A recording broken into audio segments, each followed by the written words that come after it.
first ones to come down.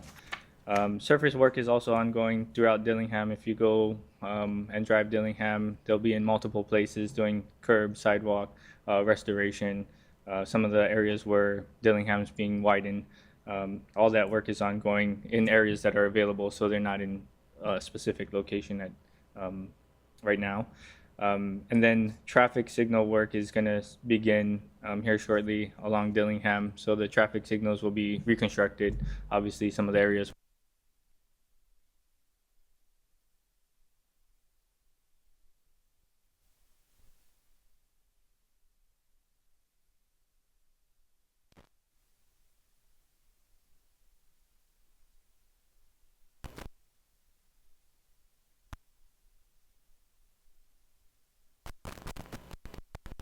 They're slowly getting their feet under them. We have challenging material to drill through, as we've experienced on the west side. So they're learning that as they move along. They ran into some issues, but they're working through resolving those. Nothing major. Some of the typical things you would see with shaft construction. We hope to see columns in the next few months come out of the ground. So we'll continue to keep you posted and provide updates as to when we will actually see those. But I would say in a few months we should see first columns coming up. Station work, so that station work at Chinatown in the next couple of months as well, where they'll start with, they've already started site prep work. There was an underground storage tank that we did not know was there, that was removed. And then they'll begin some of the station piles that will support the station in the next couple of months. They're also working through MOT plans or maintenance of traffic plans for Dillingham, kind of finalizing those plans for issue for construction. They'll soon be moving to Dillingham in the next few months. So want to kind of give everyone a heads up in terms of that. The maintenance of traffic along Dillingham currently as it is will change. Once Tudor goes onto Dillingham, they'll set up something similar to what's on Nimitz in terms of those barriers. You'll no longer see cones. It'll be those K-rail barriers or those plastic barriers that you see along Nimitz. So once we have a better idea of when that will exactly go up, we'll definitely go out to the community and the public and let them know that this is coming. But we know it's coming in the next few months. We're working through the designs and need all the approvals before it can be implemented. So that's soon to come. We also have neighborhood design workshops for CCGS. We did have the second workshop for the Chinatown station. Next week, Wednesday, is the next workshop for the Kapalama station, and that will be held at Honolulu Community College. I believe it starts at 6 p.m. So if you have time or have spare time and want to come and check out these stations at this point in time, you'll be able to vote on some of the mitigation measures that we've come up with based on feedback from the initial workshop. So just a reminder, 2 workshops per station. We've already done Chinatown twice, and then Kapalama, this will be the second one. And that's all I have, and I'll open for questions. Before we get to questions, just wanted to recognize board member Natalie Wasa has joined us in person for the first time. So welcome. We'll go to questions. So go ahead, Kathy. Thank you. Excuse me. I'm glad there's progress on the relocation of utilities along Dillingham. So when you said, the work is going to be now filling up or replacing what was previously there before construction, so is that literally replacement of what was there before, or are there going to be enhancements in addition to what was there before? Yeah, so that's specifically the 138 kV conduit sweeps. The sweeps that were initially installed by NON didn't meet the design specifications. They were smaller than an 8-foot bend radius. So those are being removed, and then we're going to put in, NON's going to install the compliant conduit sweeps. Okay. In front of HCC, I guess this might be coming up at your meeting. In front of HCC, there are some important trees along Dillingham. So are they scheduled to be removed, or they're going to be kept? So the ones on the Mackay side are to remain. We did do a treatment plan for the trees and the number of trees that were to remain, and then the trees that will need to be removed. We also, per the programmatic agreement, have a requirement to plant, I want to say it's now 30 or so trees, commodity trees along Dillingham.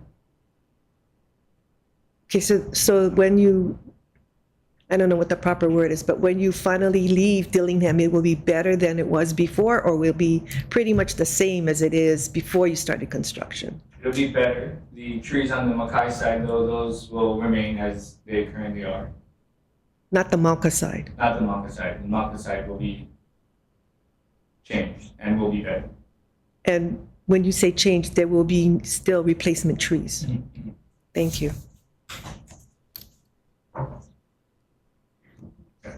Any other board members? Anybody online? Yeah. Vance, can you comment on whether with the sweeps issue, there's been an impact on schedule and what that would be at this time? Yes, definitely an impact. Obviously, 138 kV was our critical path. In terms of what that impact is, we don't have a definitive answer yet. There's still some things in flux in terms of cable timing and when that will arrive on island, what cables can be used. We're evaluating that was currently part of the first cables that were pulled.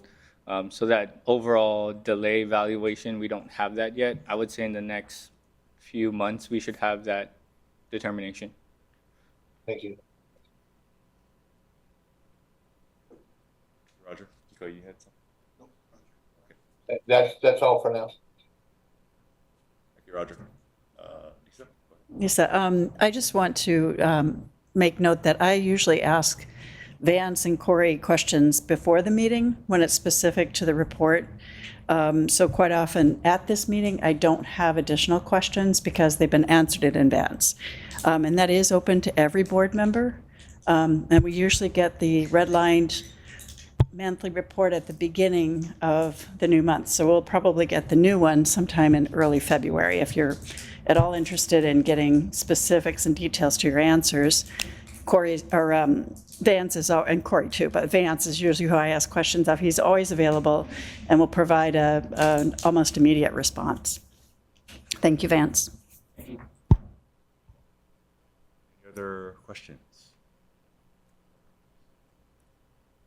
Okay. Hearing none, thank you. We'll move on to item number 4, the November PMOC report. Vance, go Thank ahead. you. And Ryan, if you can go to page 5, and as usual, I'll go over the major issues and/or concerns for the PMOC report. And just want to note that the PMOC is going through some changes to the report, so it may look a little different, but the information is still the same. Especially this section, they kind of put it in a table format. Previously, it was, I think, bullet point. So first item is the Hitachi claim and their notes in terms of the overall cost and impacts to that and the risk for that. We do have an update presentation in the full board, so I won't go into any details here on that one.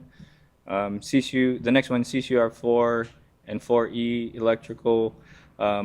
This is, again, related to the items I just discussed in our monthly report, just their concerns in terms of, and kind of relating to Roger's question about schedule. The next item is CCGS, and this is in regards to their schedule. We continue to work with Tutor in terms of their schedule and their baseline. We don't have an approved baseline schedule yet. Corey and his team has gone back and forth with Tutor on comments and concerns about their current version of the schedule. We do have some further discussions coming up next week with their management team to talk through those and see if we can resolve that and move forward to get a baseline schedule and then start updating as we see for all the activities that are ongoing. So that's continuing. And then the last item is the core system segment 3 design delay. And as we've noted previously, Hitachi has been minimal in terms of their interaction with Tutor on the designs due to their subcontractors not being on board. they haven't fully mobilized them yet. So some of that information that needs to go to tutor hasn't been provided. We've been supplementing some of that information based on lessons learned throughout segment 1 and 2, and providing that to tutor to continue to move the design forward and not delay tutor. And then we'll manage, once Hitachi does have their subcontractors on board and they start submitting designs, we'll manage that and review that, and determine whether or not changes will need to be made prior to the installation of conduits or whatnot for Hitachi. That's all I've got. Question? Vance, any questions? Vance on the PMOC. Natalie? Thank you, Vance. Just, of course, this report is 2 months old already, but the PMOC is concerned about meeting the schedule.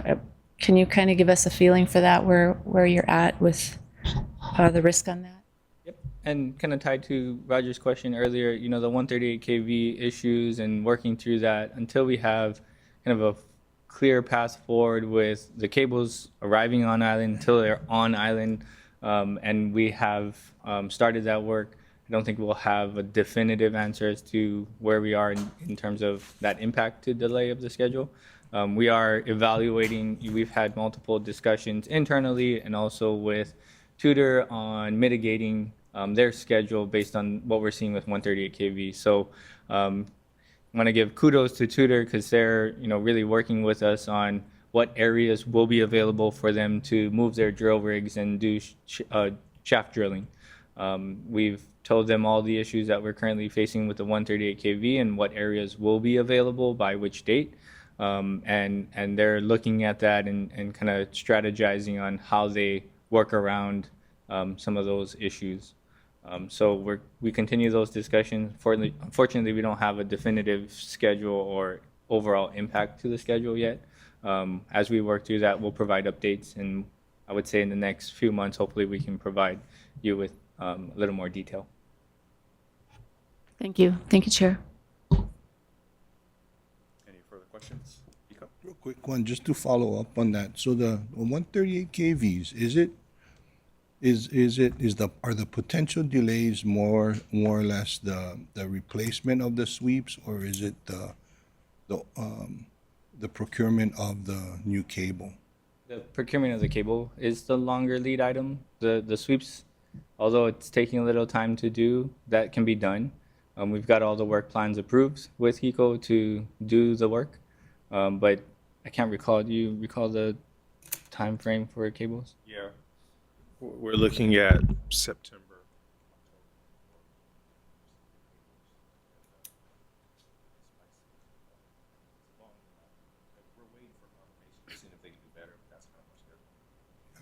So we're anticipating the cable to be on island around September, October. Okay. And by then, we should have the sweeps all replaced? And so just, I guess for a little bit more clarity, so we're not replacing 100% of the cable. We're replacing maybe about a third or half of it or so. So the cable that we still have, we are going to, after the sweeps are replaced, we're going to reinstall that kind of more on the east side of Dillingham, Malcolm Shift area. That the cable that we're replacing is going to impact the west side. So we're working with Tutor, as Vance indicated, to kind of find mitigations for them. They are being very creative and make sure they can hold schedule because they're incentivized to not have their equipment stopped. So we think we can work around each other in that respect, but we're still trying to flesh a lot of these details out. Thank you.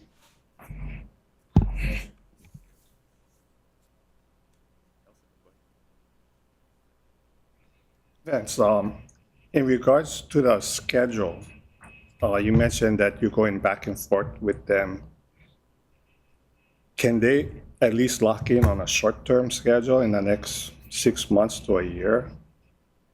I think we'll get the baseline schedule approved in the next month or so. I think there's only 2 sticking points that we won't or they won't budge on, and we plan to have kind of an elevated discussion about that next week, and hopefully we can resolve that and move forward and get the baseline schedule approved. Well, I'm concerned that the cable or whatever delays they have, they're gonna keep changing their schedule and you're gonna run into the same situation again where there's multiple changes and you don't know where you stand. Yeah, agreed. Okay. Anybody online? Any questions online, board members? No. If not, just a reminder, the November monthly progress report and the PMOC are not action items. These are more status reports. Okay, so we will move on to item number 5, the eminent domain by Vance. So we have 2 resolutions that these do require action items. So we'll take each one separately. And just a reminder, last month we did have discussion on these 2 acquire. So this month it is approving notification for both of these, one for Pacific Guardian and the other for the various Morioka family trusts. So with that, Thank you. And Krista is out, so I'll be presenting. This is request for approval to notify City Council of Hart's intent to acquire property via eminent domain. The 2 properties here are Pacific Guardian Center, PGC, and the Morioka Trust property. As Kalana mentioned, we did present this previously at the October board meeting, and they were both approved and sent to City Council, where City Council took no action after the 45 days. We did anticipate to take it to condemnation actions by the end of 2025.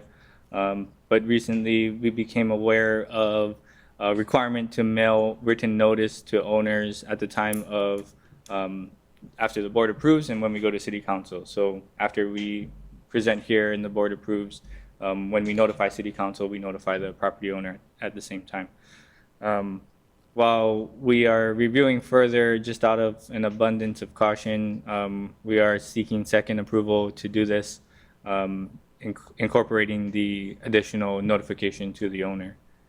So this is a re-notification to City Council and a re-approval request from the board. So if you go to slide, I think it's 2 or 3. The maps here hasn't changed. Yeah, you can stay on that one.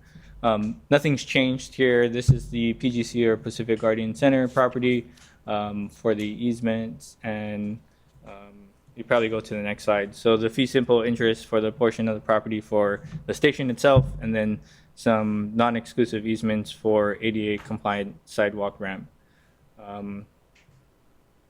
Nothing has changed from what we previously presented and requested and what the board approved. Everything is in accordance with the URA. I don't think there's anything else to add there. I'll run through the next one and then I'll open for questions. This is the if you go, yep. This is a Morioka Trust property. This is nothing changed with the maps here as well. And if you go to the next slide, this is for a non-exclusive permanent easement for underground facilities, so that the utility can access and maintain those facilities. Everything again in compliance with URA and per the process and procedure. And the next slide, I think it's just reiterating we're seeking approval for these resolutions. And I'll open up for questions. Kathy, go ahead. Is City Council notification required for what I would call friendly condemnations? Yes. So no matter what, any eminent domain has to go to council? Correct. And if they choose to deny, I don't know if they have that option, but then the eminent domain process stops? I believe so, and we would address any of their concerns or questions. Thank you.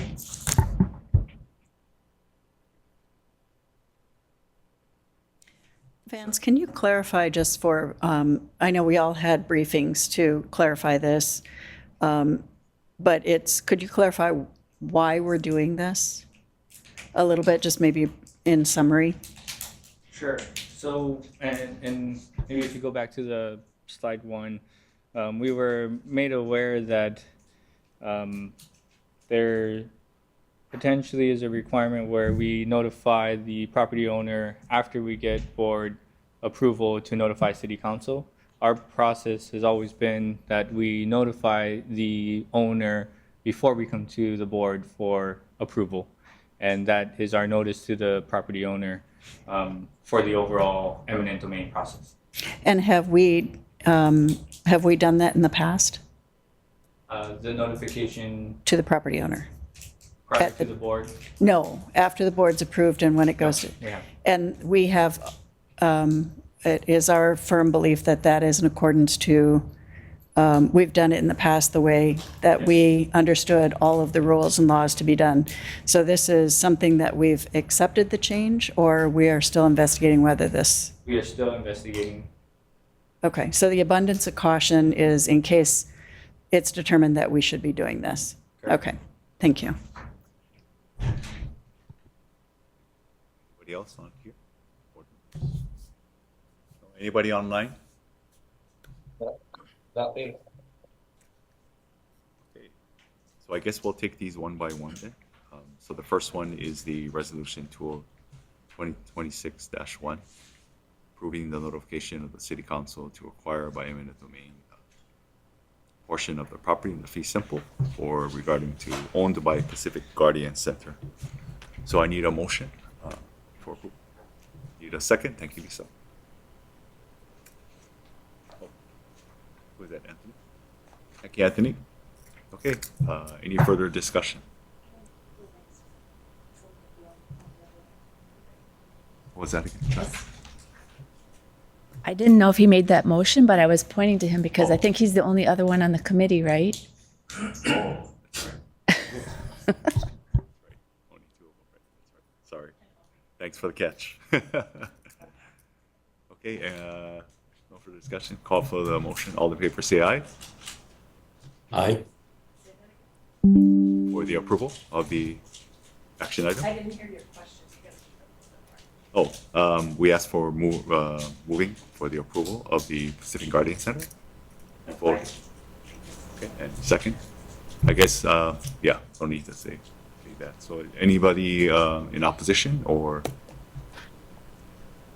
abstentions? Hearing none, move to the second one.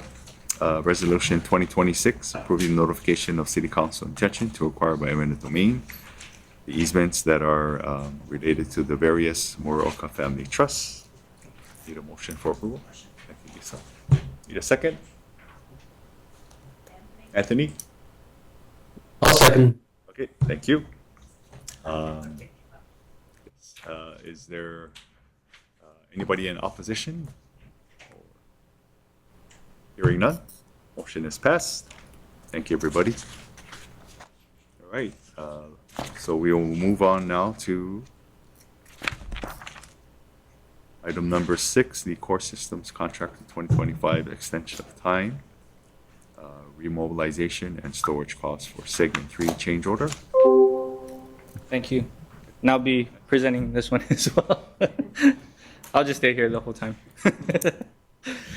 So this is a request for approval for the core systems contractor change order. This is a 2025 extension of time, remobilization and storage costs for segment 3. This is outside of the overall Hitachi claim for segment 1 and 2. This specifically deals with segment 3. So this change order number 84 for the amount of $3.088 million to compensate core systems for unavoidable costs for the suspension of work subsequent to from the suspension to the resumption of work for segment 3. The original contract value there and then the new contract value based on the $3 million change order. And this value here is all inclusive of the design, build, and the O&M portion. I have a further slide that breaks it down and shows you the DB side and the O&M side separately. So if you go to the next slide, so this is all to do with segment 3, and we issued a stop work order to Hitachi to minimize any impacts or costs for segment 3. And this was back in 2021. And knowing at that point in time, we didn't have the CCGS contractor on board. We were doing what we could to obviously reduce that claim or cost for segment 3. And if you go to the next slide, so Hitachi's original contract was signed in November of 2011, and their contract obviously was for the project-wide, right? East Kapolei to Ala Moana, segment 1, 2, and 3. Back in 2020 or 2019 timeframe, a change order was issued to Hitachi because their original dates, milestone dates for completion of the entire alignment was to be done in December 2020. Obviously, at that time in 2019, that wasn't going to be met. Segment 1 wasn't even completed. So change order 52, I think that's the big change order that everyone's aware of, kind of reset those dates and move those dates. And there's a subsequent change order that moved the dates from the 2020 time to it's actually 2024 December, typo there, that reset the dates in change order 52. Obviously, that date hasn't been met. Segment 3 is not open. Obviously, it's delayed. So in order to minimize cost, we did order that stop work order, and this is to compensate Hitachi for some of the delays. There will be another change order for the overall delay in milestones once we have access dates to provide to Hitachi and they mobilize their construction side of things. So just to give you a little more information, the resumption of work is just for design and interface portion right now. That's relevant for what Tutor's doing. They're completing all their designs. As I mentioned previously, Hitachi's interactions with Tutor has been minimal because they don't have their subcontractors on board, because they demobilized them as per our direction back in 2021. In 2024 is when we lifted the stop work order and gave them an effective date to resume work on December 1st, 2024. If you go to the next slide, kind of give you a little more details, extension of time. So the original time frame and the original contract, if you look at the original schedule, segment 2 and segment 3 had an overlap. Segment 2 was ramping down. They were finishing up designs, finishing up installation testing, getting ready to open segment 2 while segment 3 work was ongoing. So there was an overlap in the original contract and the original schedule. Obviously, that's not the case here. There was a gap between segment 2 and segment 3 until we got CCGS contractor on board. So that extension of time for 2025, that's what this change order covers. And it covers a lot of the management costs, staffing, running costs, whatnot. Remobilization costs, so there is a level of effort for Hitachi to go back to subcontractors and negotiate and discuss with their subcontractors of remobilizing, so that effort for the Hitachi staff to go out and renegotiate with their subcontractors. And then equipment storage and preservation, so the automatic train control, for example, all that design and equipment was done early on in the design phase of the contract. All the way to Ala Moana. A lot of that equipment, all that equipment has been manufactured and assembled, and they're being stored in a warehouse in Batesburg, South Carolina. So the storage cost for that equipment has to be in a environmental controlled warehouse with air conditioning and whatnot, so the equipment doesn't deteriorate. So the cost for that, along with the SCADA equipment or supervisory control and data acquisition, that's all with the equipment, the train control equipment in Batesburg, South Carolina. Same with the UPS items were manufactured and assembled. Traction electrification, so the traction power substations, not the entire substation itself, but bits and pieces of it were manufactured and assembled. So that's all being stored at that warehouse. And then some of the systems cables, so when Hitachi did their designs early on, they ordered in bulk for all the cabling for all, like the train control, for example. So that's all on island.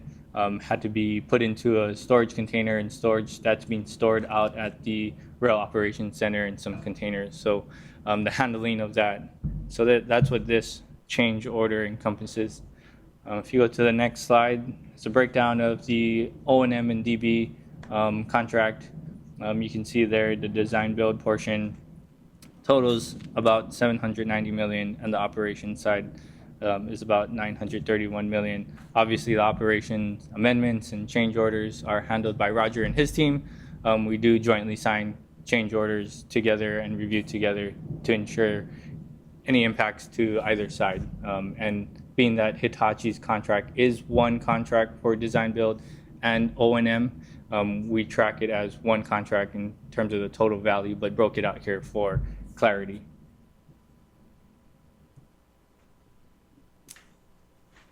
So if you go to the next slide, and just to kind of reiterate, I'm not going to read the slide, but just to reiterate, this is a change order for extension of time through 2025, the storage costs through 2025. The only one I would say is not fully through 2025, and this is a correction for the board members. The TES only goes up to May of 2025. So all the other ATC equipment, that's fully 2025 storage costs. So there will be some additional costs for storage for TES. Again, just design and interface portion of Hitachi's work that they're resuming. There will be another change order that will reset their milestones and overall completion date. That hasn't been issued yet, so we will have another change order for segment 3.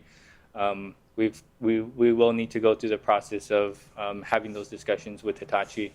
I think in the next couple of months we'll begin that process. This change order here went through many iterations. Just to give you some background, when we initially issued the letter to resume work, Hitachi came back with a response, and here's our cost of $12 million for segment 2 and 3. I'm sorry, for 2026 and 2025. We didn't agree with that. We told them to, we agreed to breaking it down to 2025 and negotiate 2025. It was a year-long discussion with them on what the hours should be, and where we ended up. So they initially changed their 12 million to 6 million just for 2025. After negotiation, we landed at this 3.088 million. So that's where some of the time frame you may have wondered, when we first issued the letter until we actually came to an agreement on this change order. I'll stop there, and if there's any questions.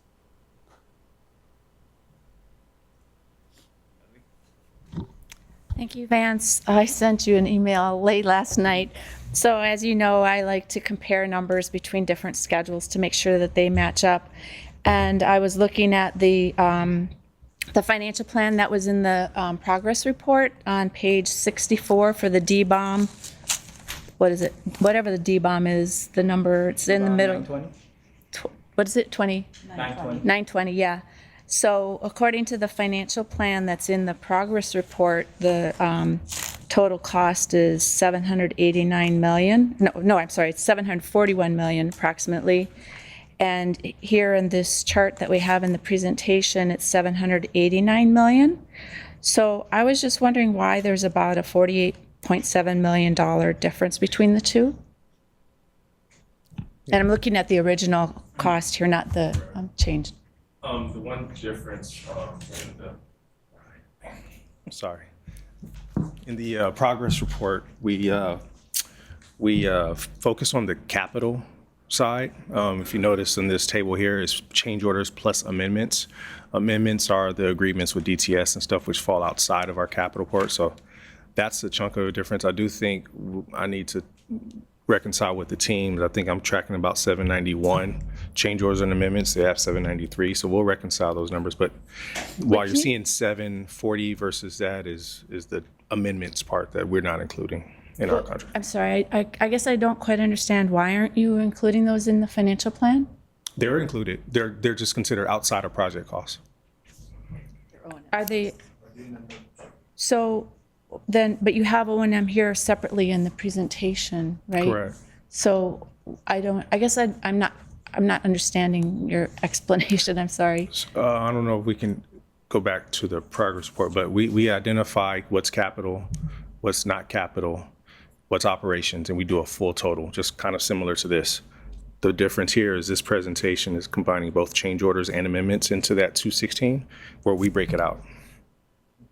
If this, the numbers are all still there, it's just this one's combined versus broken out on the progress report. Oh, so it's on a different line number in the, Yes. oh, okay, okay, got it. All right, and then, I just wanted to confirm, so, you know, the media just picked up the $1.7 billion. They didn't say that a lot of this, in fact, a good part of it goes to the city for O&M. Just clarifying, the total contract goes through 2031, is that correct?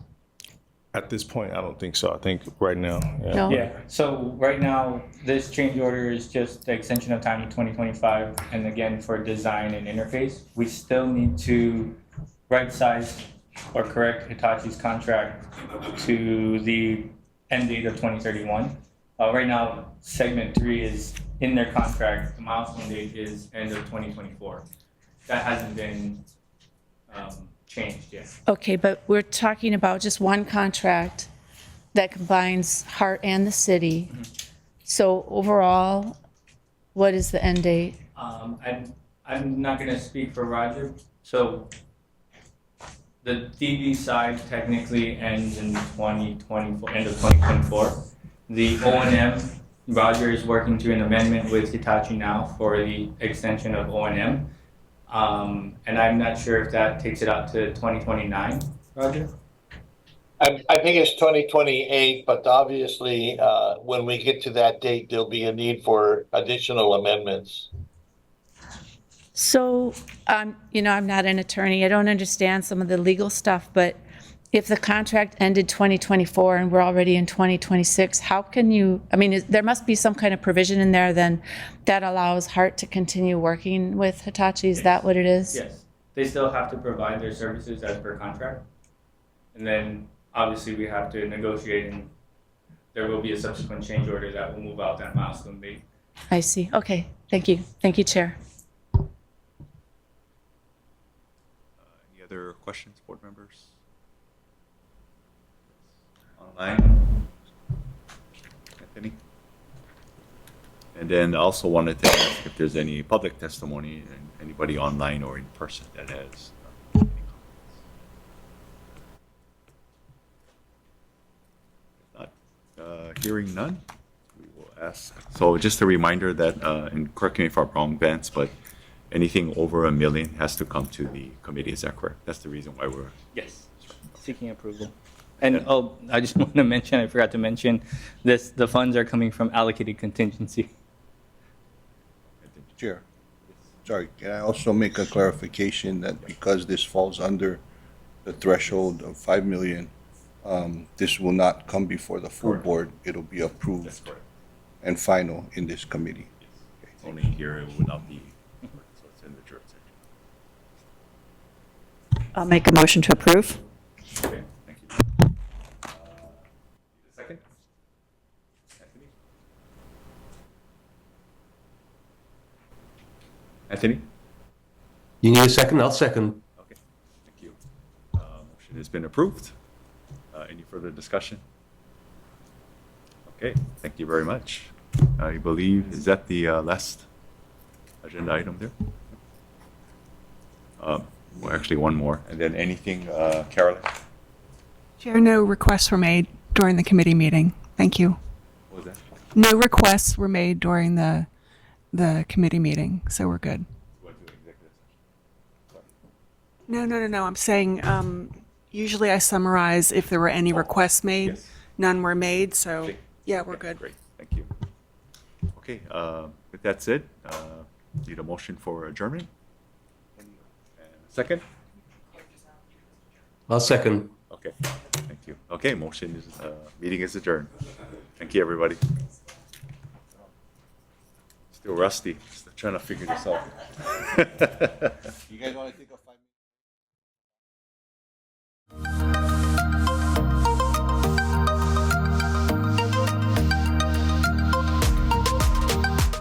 Morning. Welcome, everybody, to the Hart Board of Directors meeting. It's Friday, January 30th, approximately 9:47 a.m. I'm sorry, 8:47. Thank you. I would like to start off by calling roll call. Chair is present. Vice Chair Chris Takashige is excused. Anthony Alto. Present. Thank you. Don Takeuchi Apuna is excused. Lisa Baker. Present. Natalie Iwasa. Here. Thank you. Nelson Lee. Here? John Katahira is excused. Jared Kawashima is excused. Roger Morton. Here. Thank you. Joe O'Donnell is excused. Kaulana Park. Here. Thank you. Ed Sniffen is excused. Kathy Sokugawa. Thank you. So just to confirm, we have quorum, Carolyn? Good? Okay. Thank you. Before we move on, I'd like to ask if there's any public testimony in person or online for any of the agenda items on today's agenda. Seeing none, hearing none, like to move on. If the board is okay and there are no objections, we have, before we move on to agenda item 3, we have our counsel here. I would like to ask if anybody has objections to taking item number 5 out of order. Seeing none, Vance or Mike, are you going to be presenting on item number 5? Yes, along with outside counsel.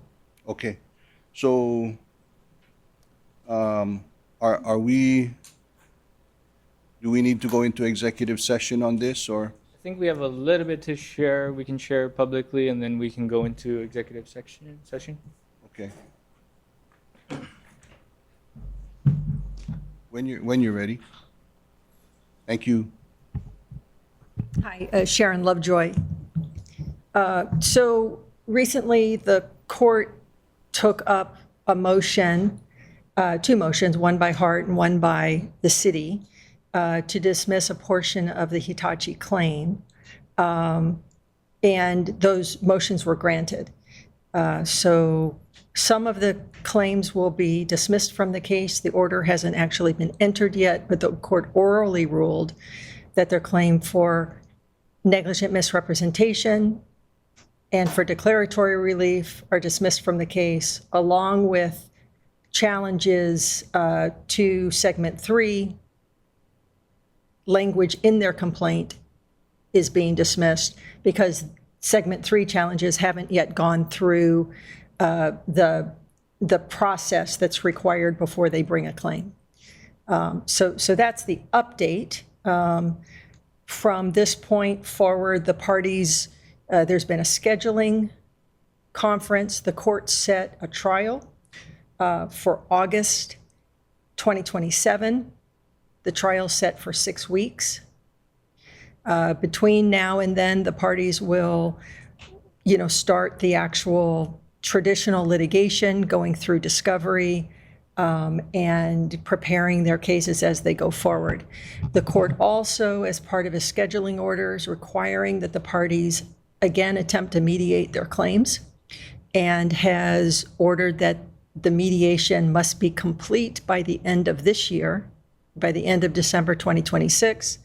The court made clear that completion means either there's a settlement agreement reached and entered and documented, or that the mediator who's ultimately selected declares that there's an impasse and that a settlement won't be able to be reached through mediation.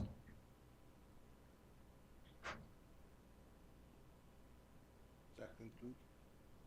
Members, any questions? I have a question.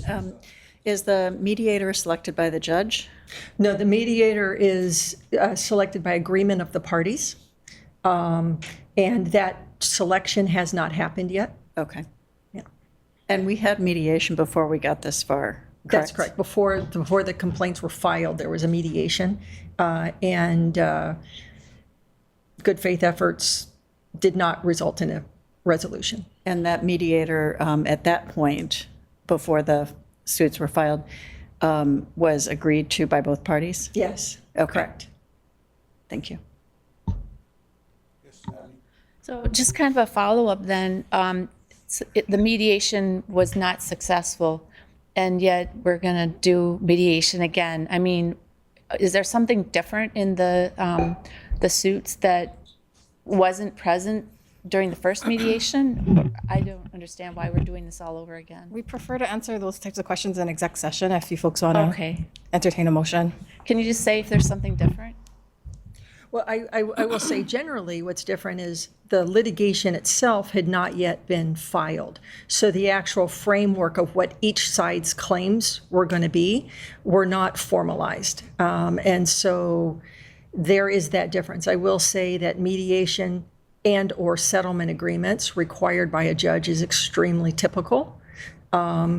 And in complex commercial cases, it's very common for the courts to require the parties to get together and try to resolve the case during the pendency of the litigation. Okay, thank you. Thank you, Chair. Thank you, Natalie. Any other questions? Chair. Yes, Natalie, I'm sorry, Anthony. Thanks, Chair. Given that in our counterclaim, we make allegations that could point to potential criminality, those are not issues that could be resolved by mediation, correct? Again, we'd like to do this in executive session if that's. Okay, Okay. understood. Any other questions? Online? So, is it the pleasure of the board to enter into executive session to discuss this matter further? I'll make a motion that we enter executive session. Okay, can I get a second? Second. Any objections? Okay, we'll enter into executive session to discuss item number 5, Hitachi litigation update. Are we gonna stay here, or can we stay here? Okay. Okay, thank you.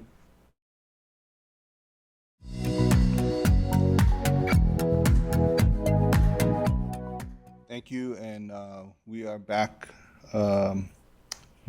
We're back in order for the Board of Directors meeting. We just came out of executive session in accordance with Chapter 92 to discuss agenda item number 5, Hitachi litigation update.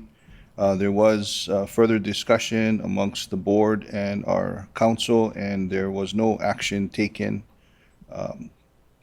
on agenda item 5. So we will continue with the rest of the agenda if there's no objections. Going back to agenda item number 3, committee report, A, Project Oversight Committee. Kaulana. Thank you, Mr. Chair. Yes, besides the monthly progress reports that we discussed, the resolution as voted on. So the resolution including notification for the city council. Can you check if your mic is on, please? Sorry about that. My mic wasn't on. Sorry, let me just reiterate. So the PMOC did meet, besides discussing the monthly progress reports for November, there were 2 resolutions as noted on the board agenda relating to the approval of the notifications of the City Council, the intention to acquire 1 easement owned by Pacific Guardian Center. Second resolution is owned by various Muraoka family trusts. Both of those were approved.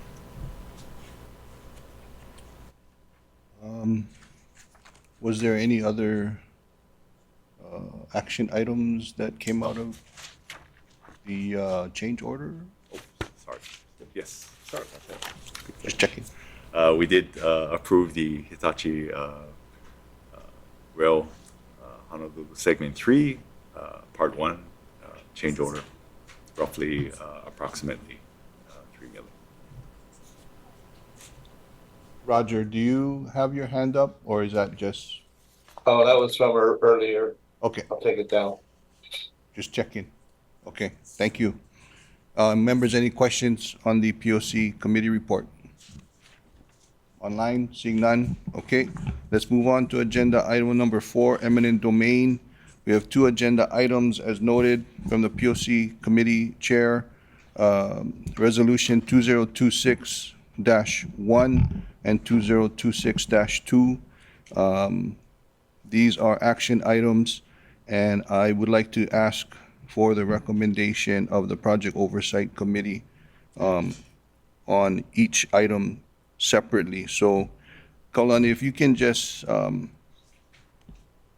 state what the recommendation coming out of the POC committee was on resolution number 206-1. Recommendation was approved to move towards city council.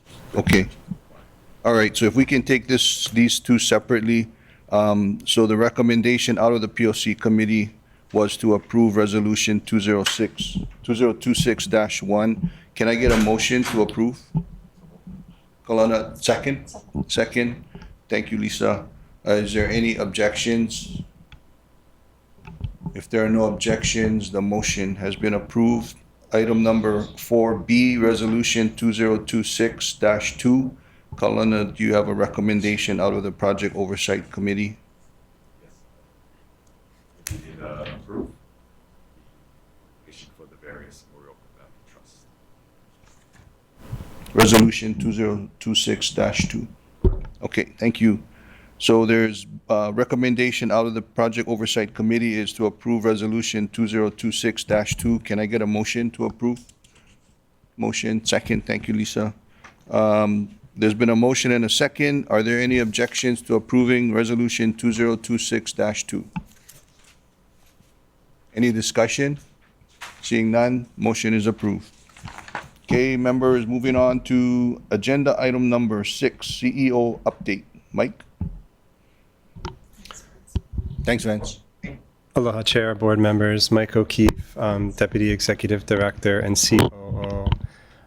So just 2 items under the CEO's update today. The first being Hawaii Senate Bill 934. So just a bit of background on this bill. This was introduced and passed in 2025. This was the annual appropriation bill for HART to receive the money it gets from the state for the construction of the rail project. So it established an appropriation for that amount. There was also a requirement that we conduct an analysis of how we would develop a park and ride solution at the Pearl Highlands Waiawa station. You'll probably recall that that project was deferred as part of the recovery plan. It was deferred because it was deemed to be too costly, de-scoped from the project and deferred. And so with the adoption of the recovery plan. And so now what SB 934 had asked us to do was kind of do a deeper dive and relook at that project and figure out what that could look like and how it could be paid for. So we did just that. We developed a report, kind of a high-level strategy report on how we would develop a parking solution at that station. And the requirement in SB 934 was that we submit that report before the end of 2025, which we did. And so and we've been in communication with Senator Dela Cruz's office on the report. We've been answering some questions, and so that is basically a summary of this SB 934 issue. But we're happy to answer any questions. Members, questions? Kathy? You read my mind. What was the reaction to the senator's office when you presented the report? So they were generally receptive of the report. There, like I mentioned, there was some back and forth with some questions, some clarification items, but yeah, generally pleased with the outcome. And I think there'll be in the near future there'll be more discussions on strategy on how to move forward and develop a parking option at this station. But developing a parking structure is not in the foreseeable future. We don't, a parking structure per se, we don't have any concrete plans for that right now. And that's not necessarily the direction that the report recommended be taken. As I mentioned, it was originally de-scoped from the project due to cost, and the cost is associated with the difficult the difficulty of construction in that particular area. It's a zero rise flood area, and so it would be very expensive to construct the park and ride lot that was originally envisioned. So there's a combination of alternative solutions that the report discusses that we would recommend pursuing, and that, like I said, we'll be talking with the stakeholders about in the near future. Okay, but there won't be a follow-up study report on what that follow-up, concludes. I mean, there's nothing, no requirement for that right now, but we'll certainly share updates with the board and whoever on the progress on those discussions. Yeah. Thank you. Any other questions? Mike, so kind of dovetailing off of Kathy's question, I mean, you guys, is it possible to maybe provide, do you guys foresee any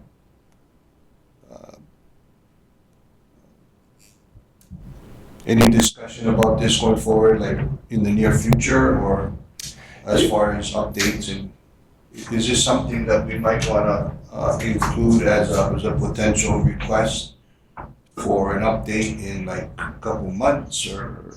I think so. I mean, as we, we're going to make progress on the H2 access ramp and the transit center at that station this year and into next. And I think concurrently, there'll be a concurrent discussion with how we can develop park and ride options together with that project, but also, not necessarily a huge lot that was envisioned before for the reasons that I already mentioned, but in parking areas adjacent to the transit center. So it's an ongoing discussion as far as what we are going to do, or how we're going to, and who we're going to partner with to provide a parking solution there that's not what was originally envisioned. So I think a touch base in a month or two, maybe 2 months, once we get more feedback from the senator's office, once we have discussion with the stakeholders, happy to do that. Are there any particular timelines that we might be facing, in coming up with additional information or solutions? Are there any that have been either requested by the Senate or by the legislature or internally? Do we have any potential timeframes that we're looking at for further information? None that I'm aware of right now, but that's definitely not to say that it couldn't, that one couldn't be developed as Senator Dela Cruz's office and others, dive into this report a little more, digest its contents, and start coming up with, start either buying into the concepts that we propose here, or coming up with other ideas for parking options at this location, and being advocates for a path forward, we're gonna, this is where the funding is gonna come from. This is what we want this project to look like. So we do. It's tough to pin down right now, but we do anticipate further discussion on this year. Just not sure. Just not sure how exactly it's gonna play out at this point. Maybe if we could put this agenda, if nothing else happens between now and then, maybe if we can put it on the March just as a tickler and an update to let us know if that might help, Kathy, that'd be good. But if something happens sooner, of course. No problem. Yeah. Absolutely. Okay. Chair. Yes. As a follow-up to your questions, my recollection is it took years to get the Army Corps permit to site the transit center where it is. So is there any limitations on that permit in terms of a deadline as to when construction has to be started or finished, or how much you can add on without invoking a new Corps permit? I don't know the answer to that question, Kathy, and I'll look to the team, and we'll probably have to get back to you on that. Can we add that as a to-do, So you're asking if there's any time restriction on the Correct. permit? Correct. And that's from the Army Corps? And additional restrictions on what you develop in the floodway in addition to the transit center. Awesome question. Thank you. Yeah. Any other questions, members? Okay.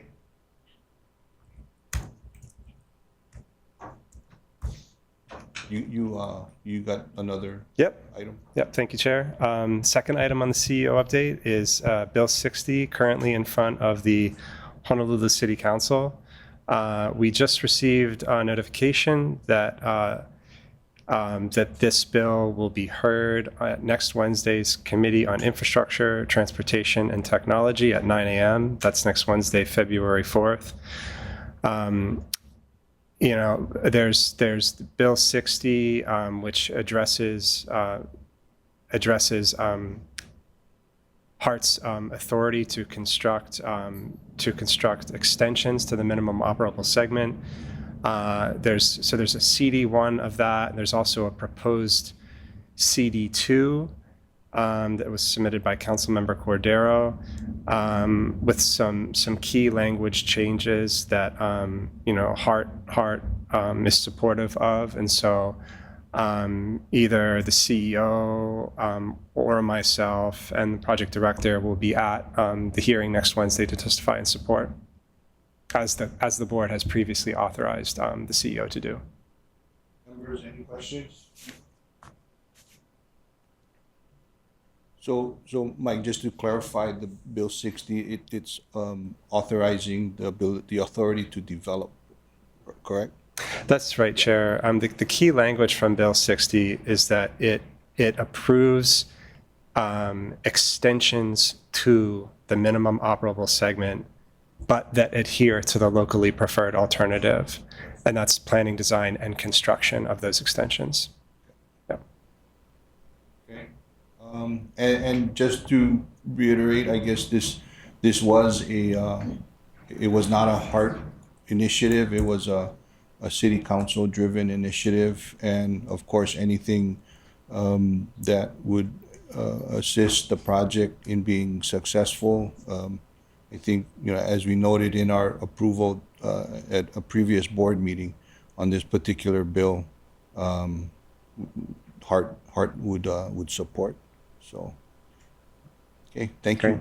Yeah, thank you. There's no other questions. Mike, anything else? That's it, Chair. Thank you very much. Thanks. Okay, that brings us to agenda item number 7, summary of board member requests. Thank you, Chair. There was one request from Chair and Board Member Sakugawa to agendize in March an update on plans for a parking solution at Pearl Highlands, and to include information about any time restrictions on permitting to build in that area. Is that good? Okay. May I clarify, should that be on the board agenda or should that be on a POC agenda? I think it should be on the. I think it should be on the POC agenda. Thank you, Chair. Thank you.